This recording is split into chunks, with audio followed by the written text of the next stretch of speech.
Alors, il y a ici Nicole Onu-Patman qui sera la première astronaute qui fait partie des Premières Nations ici aux États-Unis. Donc, il y a eu plusieurs personnes qui étaient des hommes, mais la première femme qui vient de descendance de Premières Nations va aller dans l'espace. Bien sûr, on essaie de promouvoir le multiculturalisme tout en ayant des personnes qui sont compétentes. Et n'oubliez pas que si on prend un bassin de population, si nous avons, disons, je ne sais pas, des candidats pour être astronaute, disons qu'il y a 1000 candidats. Sur ces 1000, il y a bien sûr des tests. On va s'assurer qu'ils ont les compétences pour aller dans l'espace. Donc, de ce 1000 personnes, ça peut descendre à peut-être quelques dizaines de personnes. Mais n'oubliez pas que sur 1000 candidats, si on veut avoir un certain multiculturalisme et avoir une compétence pour avoir dans les premiers 10 ou 20 personnes, on veut avoir de plus en plus de personnes. Donc, on a besoin de plus en plus d'hommes, de femmes et comment on pourrait dire ça, de façon à ce qu'on puisse promouvoir le multiculturalisme, de façon à ce que l'on puisse avoir une inclusivité, pas seulement sur notre planète, mais dans l'espace aussi.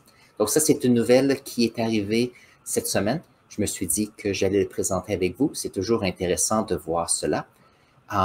N'oubliez pas que les astronautes, lorsqu'ils sont choisis, on les choisit parce qu'ils ont plusieurs compétences. Donc, quelqu'un peut dire, ah, cet astronaute est un ingénieur, ça va.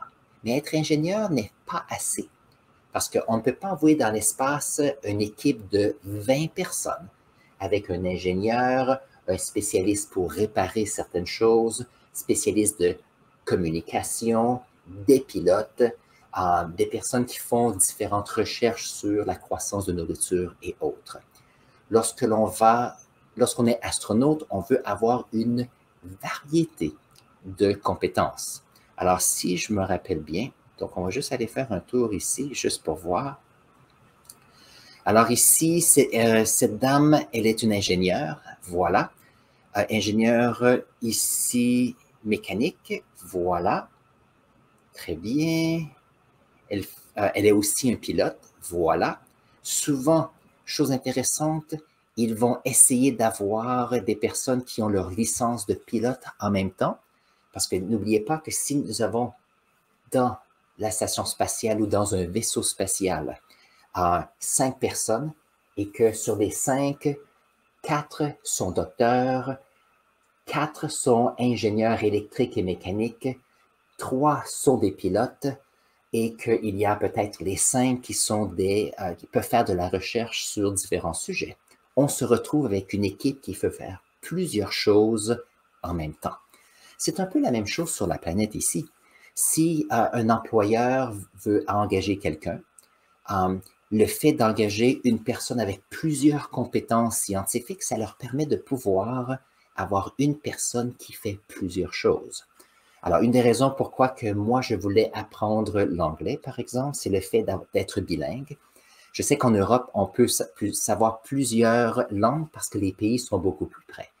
Mais pouvoir parler plusieurs langues permet d'avoir une personne qui peut voyager et faire des affaires, que ce soit comme employé ou comme chef d'entreprise. Ça vous permet de pouvoir parler avec plusieurs personnes sans avoir besoin d'interprètes. Donc, j'ai toujours fait la promotion d'apprendre les langues. C'est une bonne façon de le faire. Je me rappelle, voyons voir, il y a une ville près d'Ottawa il y a quelques années où on avait, c'était du côté du Québec, qui est la province qui était en français, et il y avait l'Ontario qui était Ottawa. Donc, il y a 2 villes qui se sont séparées par une rivière. Et les employés d'un côté de la rivière étaient francophones, de l'autre côté étaient anglophones, mais c'était très difficile pour eux de communiquer parce que ils étaient excellents dans leur langue, mais lorsqu'on voulait avoir une connexion, on voulait avoir des projets communs, c'était beaucoup plus difficile. Donc, l'idée, c'était de pouvoir engager des personnes qui étaient qui sont bilingues pour pouvoir avoir une bonne façon d'intégrer des projets.